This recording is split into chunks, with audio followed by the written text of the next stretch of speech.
जय यीशु की। जो लोग ईश वचन सुनने, पढ़ने और अध्ययन करने की इच्छा रखते हैं, उनके लिए एक बहुत बड़ी खुशखबरी है।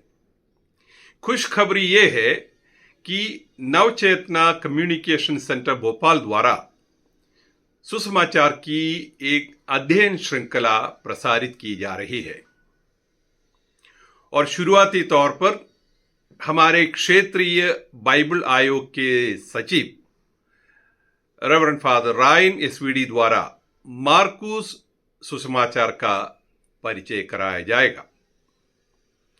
यह अवसर अनमोल है, अनोखा है, अभूतपूर्व है। इसलिए मेरी आशा और अनुरोध है कि आप सभी इस अवसर का भरपूर लाभ उठाएं। सब के सब ईश वचन से आलोकित हो, सब के सब ईश वचन से प्रभावित हो और ईश वचन से संचालित हो, यही मेरी प्रार्थना है। प्रभु आप सभी को बहुतायत आशीष प्रदान करे। जय यीशु। पिता और पुत्र और पवित्र आत्मा के नाम पर आमेन। संत मार्कुस के अनुसार पवित्र सुसमाचार, अध्याय 1 पद संख्याएं 1 से 3। ईश्वर के पुत्र ईसा मसीह के सुसमाचार का प्रारंभ। नबी ईसायस के ग्रंथ में लिखा है, मैं अपने दूत को तुम्हारे आगे भेजता हूँ, वह तुम्हारा मार्ग तैयार करेगा। निर्जन प्रदेश में पुकारने वाले की आवाज, प्रभु का मार्ग तैयार करो, उसके पथ सीधे कर दो। क्रिस्त में प्यारे भाई और बहनों, आज से हम पवित्र बाइबल का अध्ययन शुरू कर रहे हैं। हर बुधवार को मैं आपके सामने आऊँगा, आपके सामने प्रस्तुत होकर सबसे पहले मैं संत मार्कुस के अनुसार सुसमाचार है उसका अध्ययन आप लोगों के साथ मिलकर करूँगा। आप लोग सुनिए, क्योंकि हमारा क्रिस्तीय जीवन पवित्र बाइबल पर आधारित है। हम जानते हैं कि संत जेरोम ने सदियों पहले कहा था कि पवित्र बाइबल की अज्ञानता मसीह की अज्ञानता है। वेटिकन II काउंसिल में हमने देई वर्बुम करके एक डॉक्यूमेंट प्राप्त किया है, उसका हिंदी अनुवाद दिव्य वाणी। यह एक डॉगमैटिक कॉन्स्टिट्यूशन है। डॉगमैटिक यानी धर्मत्व संबंधी संविधान। जो भी देई वर्बुम डॉगमैटिक कॉन्स्टिट्यूशन हमें सिखाता है, उसमें हमारा विश्वास रखना, उसे विश्वास करना बहुत ही जरूरी है। भाई और बहनों, हम जानते हैं कि पवित्र बाइबल एक बहुत बड़ा पुस्तकालय है। यानी इस पुस्तक में 73 किताबें हैं और इन किताबों को हम 2 भागों में बांटते हैं। पुराने नियम यानी पुराने विधान, जिसमें 46 किताबें हैं, और नए नियम यानी नए विधान में 27 बुक्स हैं, 27 किताबें हैं। और इन दोनों के बीच में यानी पुराने और नए विधान के बीच में बहुत गहरा संबंध है।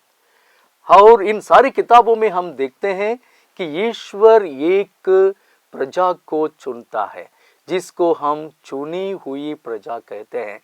और सबसे पहला व्यक्ति थे इब्राहिम। उन्हें हम पेट्रियार्क यानी कुल पिता कहते हैं और उनसे यह पवित्र कहानी शुरू होती है। और हम भी यह जानते हैं कि ईश्वर ही पवित्र बाइबल का लेखक है। उसका मतलब यह नहीं कि ईश्वर ने पेन लेके अब खुद लिखने लगे, परंतु उन्होंने बहुत सारे लोगों को उपयोग किया, उन्हें पवित्र आत्मा की प्रेरणा से प्रेरित किया ताकि वे बैठकर लिखते समय जो भी नॉलेज उन्हें प्राप्त था, जो भी वो जानते थे, सुनते थे, और जो भी उनके मन से प्रार्थना में, मनन चिंतन में निकला, वह सब जैसे वे जानते थे वे उन्हें लिखते थे। इसलिए हम ईश्वर को first author, the primary author, पहला लेखक कहते हैं, और जो मनुष्य लिखते थे वास्तव में उन्हें हम सेकेंडरी ऑथर यानी दूसरे लेखक कहते हैं। यानी पवित्र बाइबल में डिवाइन ह्यूमन, ईश्वर और मनुष्य दोनों के हाथ को देखते हैं, दोनों के दिमाग को देखते हैं, और दोनों के प्रेरणा हम देखते हैं। और जैसे संत पिता फ्रांसिस हमें कहते थे, उसके पहले संत पौलुस छठवें पोप कहते थे, माता कलीसिया एक पिलग्रिम कम्युनिटी यानी तीर्थ यात्री, आशा के तीर्थ यात्री, पोप फ्रांसिस ने हमें बार बार ये कहते थे। और हम सब इस तीर्थ यात्री कलीसिया के सदस्य हैं। और आज हम इस कलीसिया के साथ, इस कलीसिया के सदस्य के रूप में एक तीर्थ यात्रा शुरू करना चाहते हैं संत मार्कुस के अनुसार सुसमाचार के साथ। और यह सुसमाचार में सिर्फ 16 चैप्टर्स, 16 अध्याय हैं और बहुत आसान है। हम इसलिए संत मार्कुस के अनुसार के सुसमाचार में प्रवेश करते हैं, इसके साथ शुरू करते हैं, क्योंकि यह सुसमाचार सबसे पहले लिखा गया है। और जैसे विद्वान कहते हैं पवित्र शास्त्र के, इस सुसमाचार से आधारित संत मत्ती और संत लूकस ने अपने सुसमाचार को रचा था, अब उन्होंने लिखा था। और चौथा सुसमाचार संत योहन का हम जानते हैं कि वो चौथा है, वो और एक अलग ही प्रकार का एक सुसमाचार है। प्रभु यीशु के जीवन के अंत में जब वे क्रूस पर चढ़ाए गए थे, उनकी मृत्यु हुई, दफनाए गए थे, उनका पुनरुत्थान हुआ, पुनरुत्थित प्रभु यीशु 40 दिन के बाद उनका आरोहण हुआ, और उसके 10 दिन बाद पवित्र आत्मा का अवतरण हुआ। यह सब हम कह सकते हैं कि 30वें साल में हुआ था प्रभु यीशु के जन्म के बाद। उस समय प्रभु यीशु का उम्र था 33 ईयर्स ओल्ड, हम सब ये जानते हैं। इनके 20 साल तक किसी ने कुछ भी लिखा नहीं था ऑफिशियली, किसी ने भी कुछ नहीं लिखा, परंतु प्रभु यीशु की कहानी मौखिक रूप से उपस्थित थी। उसको हम बोलते हैं एक सोर्स।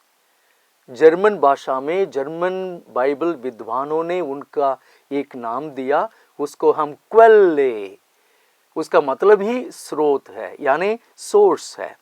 इस सोर्स में हालांकि वो लिखित रूप में हमें कभी भी नहीं मिला, उसमें प्रभु यीशु की शिक्षाएं बहुत सारी हमें प्राप्त हुए। यह प्रश्न इसलिए उठा, क्यों संत मार्कुस, मत्ती और लूकस के सुसमाचार में बहुत सारे पंक्तियां, बहुत सारे टेक्स्ट्स, ये बहुत सारी घटनाएं एक ही प्रकार है, क्यों? तो फिर जर्मन के विद्वानों ने यह स्थापित किया कि एक काल्पनिक स्रोत यानी हाइपोथेटिकल सोर्स, जिसको हम कहते हैं क्यू सोर्स, इसको हम कहते हैं कि किसने और कब इसको संकलित किया वह हमें मालूम नहीं है। और इसकी कोई मैन्युस्क्रिप्ट यानी हाथ से लिखा एक डॉक्यूमेंट, पांडुलिपि जो हम कहते हैं, वह हमें कभी नहीं मिला है। विद्वानों का यह मानना है कि ये तीनों सुसमाचार लेखकों ने यानी संत मार्क, संत मत्ती और संत लूकस ने इस से आधारित अपने सुसमाचार को लिखे थे। परंतु ये सुसमाचार कब लिखा गया था? शास्त्री कहते हैं कि संत मत्ती का सुसमाचार जो संत मार्कुस से आधारित था वो 80-90 में आया, परंतु मार्कुस जो है उसको हम कहते हैं 65 to 75 एडी, यानी प्रभु यीशु की मृत्यु के बाद 35 से 40 वर्ष बाद। क्या संत मार्कुस सचमुच पहले लेखक थे? भाई और बहनों, जी नहीं। इनके पहले आए थे संत पौलुस, जिनको हम कहते हैं द फर्स्ट क्रिश्चियन राइटर, सबसे पहला ईसाई या क्रिस्तीय विश्वासी जिसने लिखा था। उन्होंने कब लिखा था? 50-51 एडी, यानी 50 और 51 वर्ष में प्रभु यीशु की मृत्यु के बाद। और किन को उन्होंने लिखा? थिस्सलुनीका में जो उपस्थित थे उस क्रिस्तीय समुदाय के लिए लिखा, जिसको हम कहते हैं संत पौलुस का पहला पत्र थिस्सलुनीकियों के नाम पर। आज भी हम हमारे पवित्र बाइबल में उस डॉक्यूमेंट को, उस पत्र को हम देखते हैं। यानी सबसे पहले संत पौलुस ने ही प्रभु यीशु मसीह के बारे में कुछ लिखना शुरू किया। पर उन्होंने क्यों पत्र लिखा, वो प्रश्न भी हमारे लिए बहुत ही आवश्यक है समझना। वो ग्रीको रोमन कल्चर में जन्मे, उसी कल्चर में अपनी पढ़ाई की। जैसे वे कहते हैं प्रेरित चरित्र में, जब वो छोटे थे उस समय यरूशलेम गए, गमालियल नामक बड़े विद्वान से अध्ययन किया, वापस अपने देश आए जिसको हम एशिया माइनर कहते हैं। और एशिया माइनर आज टर्की देश में है, जहां उनका जन्म हुआ। वहां तारसुस शहर में यूनिवर्सिटी में अध्ययन किया, बड़े विद्वान थे।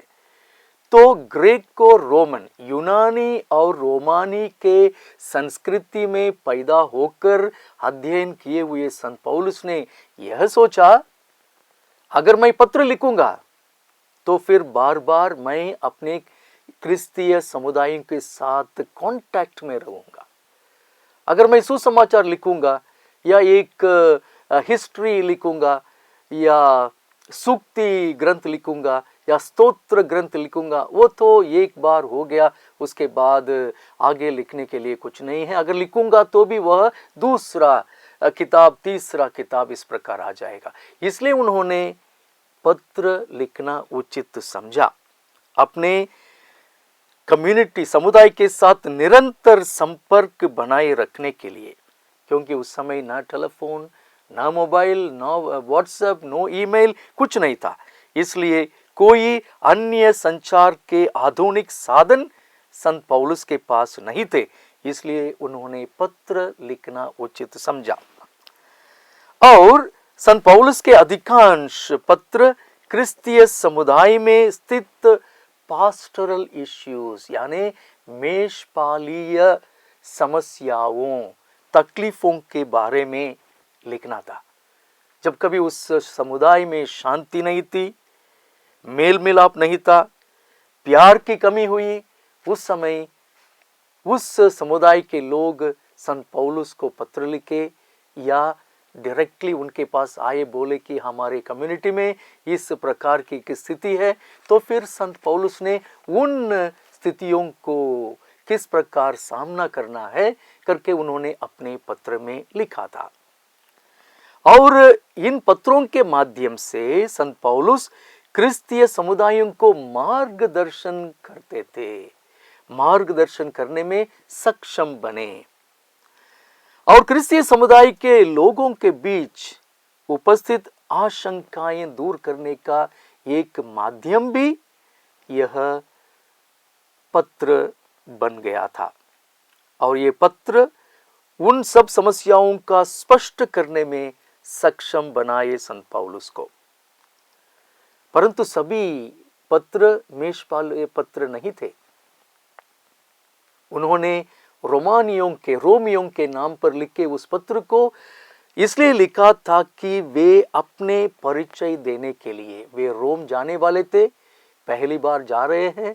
यह क्रिस्तीय समुदाय उनके द्वारा बनाया गया नहीं था, इसलिए वो अपने बारे में एक परिचय देने के लिए लिखा था। तो ईसाई जगत में सुसमाचार का शब्द कब और कैसे प्रवेश हुआ, ये संत मार्कुस ने नहीं बनाया था। हालांकि मार्कुस के सुसमाचार के पहले अध्याय पहले वाक्य में हमने पढ़ा था, ईश्वर के पुत्र ईसा मसीह के सुसमाचार का प्रारंभ, ये शब्द उनका नहीं है, यह शब्द संत पौलुस का है। परंतु संत पौलुस ने इस शब्द को कहां से निकाला? यह ग्रेको रोमन कल्चर, उस संस्कृति का था यह शब्द। परंतु इसका उपयोग किस प्रकार हुआ, मैं आप लोगों के लिए 2 उदाहरण दूंगा। राजा थे, वे राजमहल छोड़कर युद्ध मैदान में अपने सैनिकों के साथ लड़ते हैं। उस समय राजमहल में रानी ने एक बालक को जन्म दिया। तुरंत एक सैनिक घुड़सवार करके घोड़े में बैठकर सवारी करते हुए युद्ध के मैदान पहुंचता है और कहता है, हेल द किंग, राजा की जय हो। हमारे देश में, हमारे राजमहल में एक युवराज का जन्म हुआ है। तो एवांगेलियोन यानी सुसमाचार, शुभ संदेश, इस प्रकार। या दूसरा उदाहरण, वही राजा मैदान छोड़कर घर पे हैं, राजमहल में हैं, सैनिक युद्ध भूमि में लड़ते हैं और उन्होंने विजय पाई है। तुरंत एक सैनिक अपने घोड़े लेकर घुड़सवार करके राजमहल पहुंचते हैं। एवांगेलियोन, सुसमाचार, शुभ संदेश, हम विजय प्राप्त हुए, हम जीत लिए इस युद्ध को। तो यहाँ एवांगेलियोन, एयू यानी गुड, सु या शुभ, आंगेलियोन समाचार, शुभ समाचार सुसमाचार के रूप में हमें हिंदी में दिया गया है। और संत पौलुस ने इस शब्द को पहली बार उसी तेसलोनिकियों के नाम पर लिखे अपने पत्र में अध्याय 1 और पद संख्या 5 में उपयोग किया है। तो वहां से हम यह पहचान लेते हैं कि संत पौलुस ही एवांगेलियोन, सुसमाचार का शब्द को ईसाई दुनिया में, क्रिस्तीय समुदाय में, क्रिस्तीय जगत में इसको पहली बार उपयोग किया है। तो हम जानते हैं कि संत मार्कुस के अनुसार सुसमाचार, इसका मतलब क्लियर है, स्पष्ट है कि संत मार्कुस ने इसको लिखा है। परंतु कौन है यह संत मार्कुस? क्योंकि पहली शताब्दी में बहुत सारे मार्कुस थे। हम जानते हैं मार्क, जिसको लातीनी भाषा में मार्कुस कहा जाता है। फॉर एग्जाम्पल रोमन साम्राज्य में एक थे मार्कुस तुलियुस चिचरो और सीसर, दूसरे थे Marcus Brutus, Marcus Aurelius, Marcus Junius Silvanus और मार्कुस एंटनी। इस प्रकार कई सारे लोग, बड़े बड़े नेता थे। तो इनमें से कौन है जिसने इस सुसमाचार को लिखा है? इनमें से कोई भी नहीं। परंतु हम प्रेरित चरित्र अध्याय 12 पद संख्या 25 में देखते हैं एक मार्क, जिसको हम जॉन मार्क के नाम से भी जानते हैं। संत लूकस लिखते हैं प्रेरित चरित्र में अध्याय 12 पद संख्या 12 में, जब संत पेत्रुस जेल में थे, क्रिस्तीय समुदाय मेरी नामक एक स्त्री के घर में दिन रात प्रार्थना करते थे। वह मेरी जॉन मार्क की मां है, क्योंकि वहीं सब प्रेरित इकट्ठा होकर प्रार्थना करते थे। क्रिस्तीय समुदाय एकत्र होकर उन्होंने पेतरुस के रिहाई के लिए प्रार्थना करते थे। मार्कुस हो सकता है एक नौजवान थे या बालक थे उस समय, उन्होंने ये सब चीजों को देखा था। किस प्रकार संत पेतरुस की रिहाई हुई थी और किस प्रकार ईसाई एकत्र होकर प्रार्थना करते थे। आगे हम देखते हैं कोलोसियों के नाम लिखे हुए अपने पत्र में संत पौलुस अध्याय 4 पद संख्या 10 में कहते हैं, ये मार्क जो है, जिनको हम जॉन मार्क के रूप में जानते हैं, वो बरनबस के कजिन थे। बरनबस के कजिन थे और उनके द्वारा ही मार्कुस संत पौलुस को जाने और पौलुस और बरनबास अपने कजिन के साथ संत पौलुस के पहली यात्रा द फर्स्ट मिशनरी जर्नी में शामिल हुए थे और तीनों ने मिलकर उस यात्रा को शुरू किया था और साथ में काम किए। दुर्भाग्यवश हम नहीं जानते क्यों मार्कुस ने उस संघ को छोड़कर यरूशलेम वापस लौट गए हैं, जिसके बारे में हम प्रेरित चरित्र अध्याय 13 पद संख्या 13 में पढ़ते हैं। संत पौलुस ने उसको अच्छे ढंग से स्वीकार नहीं किया। कई साल तक उसने उसको याद किया कि उसने मुझे आधे रास्ते में छोड़कर वापस आ गया, परंतु संत पौलुस एक बड़े संत थे, विद्वान थे, उन्होंने मार्कुस को क्षमा भी कर दिया और कहते हैं कि जब आप मेरे सामने आते हो, मेरे मित्र और मेरे सहयोगी मार्कुस को भी लेके आना, वो मुझे मेरी सेवा करेगा जब मैं जेल में यहाँ उपस्थित हूँ। इस प्रकार उनके बीच में मेल मिलाप भी हुआ था। और संत पौलुस फिलेमोन के नाम पर लिखे पत्र में एक ही अध्याय है, इसलिए सिर्फ पद संख्या 24 में कहते हैं कि मार्क के साथ उनका मेल मिलाप हो गया। अब अभी वह एक फेथफुल रिलायबल सर्वेंट है, फेथफुल और रिलायबल, जिस पर वह अभी विश्वास कर सकते हैं। और संत पौलुस तिमोथी के नाम लिख के अपने दूसरे पत्र में अध्याय 4 और पद संख्या 11 में कहते हैं कि मैं इतना विश्वास के साथ मैं मार्कुस से मिलने के लिए मैं तरस रहा हूँ। वह यह दर्शाता है कि संत पौलुस ने संत मार्कुस को कितना प्यार किया। और हम भाइयों और बहनों यह भी जानते हैं कि संत मार्कुस संत पेतरुस के साथ भी थे। यानी हम पेतरुस के पहला पत्र अध्याय 13 में देखते हैं कि वह जब नीरो रोमन एम्परर के समय में हुआ था, जिसको हम कहते हैं नेरोनियन परसिक्यूशन, उस समय वे पेतरुस के साथ एक सेवक के रूप में उपस्थित थे। क्रिस्त में प्यारे भाई और बहनों, इसी के साथ आज हम हमारे बाइबल अध्ययन को समाप्त करते हैं। ज़रूर आप लोग इस पाठ को सुनिए और जो भी प्रश्न आपके मन में उठता है ज़रूर कमेंट्स में लिखिए। आने वाले एपिसोड्स में उन सवालों का उत्तर ज़रूर देने के लिए मैं कोशिश करूँगा। पिता और पुत्र और पवित्र आत्मा के नाम पर आमेन।